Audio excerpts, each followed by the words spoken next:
नमस्कार दोस्तों, स्वागत है फैक्ट्स फ्रीक्स में। आज हम लाए हैं एक खौफनाक फिल्म की पूरी कहानी, जहां रिचुअल्स, डेमन्स और पागलपन की हदें पार होती हैं। तो चलिए बिना वक्त गवाए शुरू करते हैं ब्रिंग हर बैक 2025। फिल्म की शुरुआत में हमें कुछ अजीब और घिनौना रिचुअल्स देखने को मिलते हैं, जहां आत्मा को एक शरीर से दूसरे में ट्रांसफर करने की बात की जा रही थी। कुछ औरतों को बहुत ही अजीब तरीके से ट्रीट करते हुए रिकॉर्ड किया जा रहा था और आखिर में किसी खास इंसान के बारे में कुछ रहस्यमयी बात की जा रही थी। इस डरावने इंट्रो सीन के बाद हम मिलते हैं पाइपर नाम की एक बच्ची से जो लगभग नेत्रहीन है। लगभग इसलिए क्योंकि उसे हल्के फुल्के शेप्स और लाइट्स तो नजर आती है, लेकिन वह इंसानों को साफ साफ देख नहीं सकती। पाइपर के बड़े भाई का नाम एंडी है, जो 3 महीने में 18 साल का होने वाला है। असल में एंडी पाइपर का सौतेला भाई है। इनके पिता ने 2 शादियां की थीं, पहली पत्नी से एंडी और दूसरी पत्नी से पाइपर। हालांकि दोनों सौतेले हैं, लेकिन उनके बीच का रिश्ता बेहद मजबूत है। एक दिन अचानक उनके पिता बाथरूम में गिरकर अपनी जान गंवा देते हैं और इसी हादसे के बाद एंडी और पाइपर अनाथ हो जाते हैं। ऐसे में वेनेडी नामक लेडी, जो कि चाइल्ड स्पोर्ट्स से थी, मतलब जो लोग पोस्टर होम में बच्चों को रखते हैं, वह इन्हें लॉरेन नामक एक औरत के घर रहने के लिए असाइन करती है। लॉरेन पहले इसी ऑफिस में काउंसलर के रूप में काम कर चुकी थी, इसलिए वेनेडी को पूरा भरोसा था कि लॉरेन इन बच्चों की अच्छे से देखभाल करेगी। वैसे लॉरेन यहाँ सिर्फ पाइपर को अपनाना चाहती थी, लेकिन एंडी कहता है कि 3 महीने के बाद वह 18 साल का हो जाएगा, इसलिए उसे भी साथ रहने की इजाजत मिल जाती है। अब हम देखते हैं कि एंडी और पाइपर लॉरेन के घर आते हैं, जहां लॉरेन उन्हें बड़े प्यार से वेलकम करती है। हालांकि हम यह साफ देख सकते हैं कि वह सिर्फ पाइपर को ही पसंद कर रही थी और एंडी को पूरी तरह से इग्नोर कर रही थी। वो बार बार एंडी को गलत नाम से पुकार रही थी। लॉरेन के घर पर एक और उसका फॉस्टर बेटा था। नाम था ऑलिवर, और ऑलिवर म्यूट था। म्यूट यानी वह बोल नहीं सकता था। लॉरेन बताती है कि उसकी अपनी एक बेटी हुआ करती थी, जिसका नाम कैथी था, और कैथी भी ब्लाइंड थी। लेकिन घर के ही एक पुल एक्सीडेंट में कैथी डूब के खत्म हो गई थी। अब उस दिन एंडी के पिता की फ्यूनरल थी, और यहां भी एंडी अपने पिता के शरीर को नहीं देख पा रहा था। पाइपर के पूछने पर वह बोल देता है कि हाँ, सब कुछ अच्छा दिख रहा है, लेकिन उसके अंदर अपने पिता को देखने की हिम्मत नहीं थी। अब यहां लॉरेन चुपके से एंडी के पिता के सिर के बाल को काट कर रख लेती है। फिर वो एंडी पर प्रेशर डालती है कि वो अपने पिता को देखे और उन्हें फाइनल गुड बाय किस से। एंडी के लिए ये सब डिफिकल्ट था, स्टिल वो ऐसा करता है, और सबके जाने के बाद लॉरेन भी एंडी के पिता की लाश को किस कर लेती है। दूसरी तरफ ऑलिवर घर पे ही था और वो बार बार ग्लास डोर पे अपने हाथ पटक रहा था। वो कांच को तोड़ देता है, जिससे उसके हाथों में भी चोट आती है। स्टिल वो बिना चोट की परवाह किए घर के बाहर वाले चेंबर के पास जाता है और दरवाजे को खोलने की कोशिश करने लगता है। अब ऑलिवर इतना वियर्ड क्यों बिहेव कर रहा है, इसके बारे में आपको वीडियो में आगे पता चल जाएगा। फॉर नाउ लॉरेन घर वापस आती है और वह पाइपर के साथ थोड़ा पार्टी वाला माहौल बनाती है, ताकि यह लोग अपने पिता के जाने के गम को खिला सके। लॉरेन यहाँ एंडी और पाइपर दोनों को पीने भी देती है, और यह तीनों ठीकठाक बांट करते हैं। एक पॉइंट पे ड्रंक हालत में एंडी और लॉरेन एक दूसरे से बातें शेयर करने लगते हैं, जहां लॉरेन बताती है कि वो अभी अपनी बेटी कैथी के खत्म हो जाने को भुला नहीं पाई है। वो अपनी बेटी के मुंह से एक और बार मॉम सुनने के लिए कुछ भी कर सकती है। वहीं एंडी शेयर करता है कि उसके पिता उसे मारते पीटते थे। जी हाँ, एंडी के पिता उसे वॉशरूम में ले जाकर शावर ऑन करके पीटते थे, ताकि किसी को उसकी आवाज ना आए। लेकिन एंडी के पिता पाइपर से बहुत प्यार करते थे, शायद इसलिए क्योंकि पाइपर उनकी दूसरी बीवी की बेटी थी, जिन्हें वो पसंद करते थे। और ना इन सब बातों के बाद एंडी सोने चला जाता है। अब एंडी के सोते ही लॉरेन एक मग में सुसु करती है, देन वह एंडी के पैंट पर ये सुसु डाल देती है। जी हाँ दोस्तों, एंडी खुद अपना बेड वेट नहीं किया था। रात भर लॉरेन ये सब कांड कर रही थी। लॉरेन यहाँ को मेंटली परेशान कर रही थी, ताकि वह रिपोर्ट कर सके कि is not fit for guardianship on A fibre. इसके बाद लॉरेन के फोन को उसकी फेस आईडी से लॉक करती है और उसका पूरा फोन चेक करती है। तभी लॉरेन को ऑलिवर के बाहर जाने की आवाज सुनाई देती है, और वो ऑलिवर को पकड़कर उसे नहलाने ले जाती है। यहाँ वो ऑलिवर से अजीब बातें कहती हैं, लाइक मुझे पता है तुम्हें भूख लगी है, बट डोंट वॉरी, क्योंकि जल्द ही वो समय आ जाएगा जब तुम खा सकोगे। यहां ऑलिवर भी अजीब तरह से लॉरेन को देख रहा था, और एक पॉइंट पे तो लॉरेन को मिरर में ऑलिवर की जगह एक डेमन दिखता है, जिसके बाद यह मिरर टूट जाता है। सो यस, ऑलिवर नॉर्मल नहीं है, उसके अंदर डीमन है। खैर, अगली सुबह लॉरेंस जानबूझ के एंडी के कपड़े धोने की बात करती है एंड देन वो जानबूझ के पाइपर के सामने पॉइंट आउट करने लगती है, जी देखो कैसे एंडी बेड पे ही सूसू कर दिया है। इसके बात को लेकर कहीं बाहर जाती है और घर में सिर्फ एंडी और ऑलिवर थे। एंडी को यहां वॉशरूम में नहाने से ट्रॉमा होता है, इसीलिए वो बाहर जाकर नहाता है। देन एंडी ऑलिवर के साथ बात करने की कोशिश करता है और उसे कैंटलोप यानी खरबूजा होता है ना वो खाने को देता है। लेकिन दोस्तों, ऑलिवर तो खरबूजे की जगह चाकू ही चबा के खाने लगता है और इससे उसका पूरा मुंह कटने लग गया था। एंडी तुरंत ही ऑलिवर को हॉस्पिटल चलने को बोलने लगता है और यहां हम एक बात नोटिस करते हैं। अभी लॉरेन के पूरे घर के चारों तरफ एक वाइट सर्किल बना हुआ था।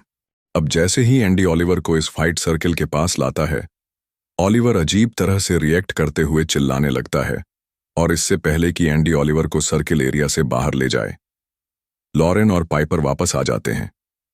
लॉरेन एंडी पे खूब चिल्लाते हैं और ऑलिवर को तुरंत घर में ले जाती है। वो ऑलिवर को एक कमरे में ले जाती है और वहां वो VHST पे कुछ रिचुअल्स जैसा देखने लगती है। अब दोस्तों, ये वही रिचुअल्स लग रहे थे जो हमने मूवी के स्टार्ट में देखा था, और इस रिचुअल में एक औरत को शांत करने के लिए उसके सर पे एंड से सर्किल जैसा मोशन रब किया जाता है। वही लॉरेन अब ऑलिवर के सर पे भी ऐसा ही करती है, जिससे सरप्राइजिंगली ऑलिवर शांत हो जाता है। यहां लॉरेन उसे एंडी के पिता वाले बालों का गुच्छा खाने भी देती है, जिसे ऑलिवर खाने लगता है। लॉरेन के चेहरे के हाव भाव अचानक बदल जाते हैं। वह गंभीर हो जाती है और पाइपर से कहती है कि उसे कुछ दिखाना है। वह उसे लेकर घर के बाहर बने एक पुराने शेड में जाती है, जहां एक फ्रीजर रखा हुआ था। जैसे ही लॉरेन उसे खोलती है, अंदर एक लाश किसी और की नहीं बल्कि कैदी की थी, उसकी अपनी बेटी। जी हां दोस्तों, लॉरेन ने अपनी बेटी की लाश को अब तक फ्रीजर में प्रिजर्व करके रखा हुआ था। वो पाइपर को लाश को टेंच करने के लिए कहती है। पाइपर धीरे से हाथ लगाती है और उसे ऐसा महसूस होता है जैसे ये कोई मीट का टुकड़ा हो, लेकिन वो कुछ देख नहीं पाती क्योंकि कैथी की बॉडी बर्फ से ढकी हुई थी। एंडी रेगुलर एक्सरसाइज करता था और क्रिएटिन सप्लीमेंट लेता था। लॉरेन ने शायद ये बात नोटिस कर ली थी और अब वो उसके सप्लीमेंट्स स्टैक में कुछ मिलाने लगी थी। शायद कोई ऐसा केमिकल जो एंडी के हार्मोन को ट्रिगर करे, उसे गुस्सैल बना दे और वो खुद पर कंट्रोल खो दे। अब यह चीज फिल्म में सीधे सीधे नहीं दिखाई जाती, लेकिन लॉरेन का बिहेवियर, उसकी बॉडी लैंग्वेज सब कुछ डरावने इशारे देने लगता है। इसी रात लॉरेन कुछ ऐसा करती है जो हिलाकर रख देता है। वो एंडी के बॉडी स्प्रे को उठाती है और उसे अपने ऊपर छिड़क लेती है। फिर वो चुपके से पाइपर के कमरे में जाती है जब पाइपर गहरी नींद में होती है, और अगले ही पल लॉरेन पाइपर के चेहरे पर जोरदार मुक्का मारती है और फिर वहां से भाग जाती है। पाइपर दर्द से चिल्लाते हुए उठती है और उसे वही बॉडी स्प्रे की खुशबू आती है जो सिर्फ एंडी यूज करता था। अगली सुबह लॉरेन बड़े चालाकी से एंडी पर इल्जाम लगा देती है। वो कहती है कि मैंने खुद एंडी को पाइपर के कमरे में जाते देखा था। एंडी बौखला जाता है और धीरे धीरे खुद बर से उसका कंट्रोल हटने लगता है। लॉरेन यहां तक कहती है कि पता नहीं एंडी क्या खाता पीता रहता है, उसके लेवल्स बहुत बढ़ चुके हैं, और वह इस सब के लिए के पिता को ब्लामे करती है। कहती है कि उसका बाप उसे मारता था और अब वह अपनी छोटी बहन पाइपर को भी वैसे ही ट्रीट कर रहा है। अब तक खुद को भी लगने लगता है कि शायद ही सारी प्रॉब्लम्स की जड़ है। एंडी टूट चुका था। वह कुछ नहीं बोलता, बस चुपचाप अपनी कार में बैठता है और उस घर से निकल जाता है। तो अब सच्चाई सामने आती है। लॉरेन पाइपर के शरीर में अपनी मरी हुई बेटी कहती कि आत्मा को वापस लाना चाहती है। जी हां दोस्तों, फिल्म की शुरुआत में जो अजीब रिचुअल्स और VHS स्टेप्स दिखाई गई थी, वो सब इसी डार्क रिचुअल का हिस्सा थी। लॉरेन ने एक कल्ट की पुरानी VHS टेप्स देखी थी जहां शैतानी अनुष्ठान रिकॉर्ड किए गए थे। वहीं से उसने यह सीखा कि एक डेमन तादीन को बुलाया जा सकता है, और उसने वहीं किया। सबसे पहले उसने तादीन को बुलाया और उसे एक इंसानी शरीर में डाल दिया। ऑलिवर जो मूक था, दरअसल कोई फास्टर बच्चा नहीं बल्कि एक डेमोनिक होस्ट था। वो बच्चा लॉरेन ने कहीं से किडनैप किया था और अब उसके अंदर डेमोन बस चुका था और अब इस डेमोन की भूख उसे कैथी की लाश खिलाने की है ताकि वो आत्मा को दोबारा जिंदा कर सके। लेकिन रिचुअल का आखिरी हिस्सा यह है कि कैथी की आत्मा को किसी नए शरीर में जाना होगा और वो शरीर है पाइपर, यानी स्विमिंग पूल में डूबकर बारिश के समय। अब आपको समझ आया होगा कि क्यों लॉरेन लगातार तेज बारिश का इंतजार कर रही थी। वो चाहती थी कि जैसे ही मौसम वैसा बने वो पाइपर को मारकर रिचुअल कंप्लीट करते। और इस प्लान में सबसे बड़ी रुकावट कौन था? एंडी। इसलिए लॉरेन ने उसे सबकी नजरों में गिराया, मानसिक रूप से तोड़ा और फिर उसे घर से भगा दिया ताकि रास्ता साफ हो जाए पाइपर की बलि के लिए। एंडी की बातें और डेस्परेशन देखकर विंडी को लगता है कि शायद बंदा सच बोल रहा हो और इसीलिए वह लॉरेन के घर को एक बार चेक करने की सोचती है। और फिर क्या था, दोनों कार में निकलते हैं और रास्ते में एंडी अपनी बहन पाइपर को वॉइस मेल भेजता है सईंग कि लॉरेन मोस्टली ईवल है और वो पाइपर को कभी हर्ट नहीं करेगा। भले ही उसके पिता उसे हर्ट करते थे, अब इस वॉइस में की आवाज भी कैप्चर हो गई थी जो कि एंटी को कंसोल कर रही थी। वहीं दूसरी तरफ ओलिवर के अंदर कतार इन डीमन रेस्टलेस होता जा रहा था और वह घर में सब कुछ तोड़फोड़ करते हुए खाना शुरू कर दिया था। ओलिवर यहां सिर्फ खाने की चीज ही नहीं बल्कि टेबल फ्लोर जो दिख रहा है उसे ही खा रहा था। ओलिवर एक डीमन से कम नहीं दिख रहा था और जब गढ़ती है तो ओलिवर लॉरेन पे भी हमला करके उसके हाथ को बुरी तरह काट लेता है। लॉरेन किसी तरह ओलिवर को बाहर बंद करती है और ओलिवर खुद को ही खाना शुरू कर दिया था। लॉरेन यहां खून से सर्किल बनाकर ओलिवर को काम डाउन करने की कोशिश करती है।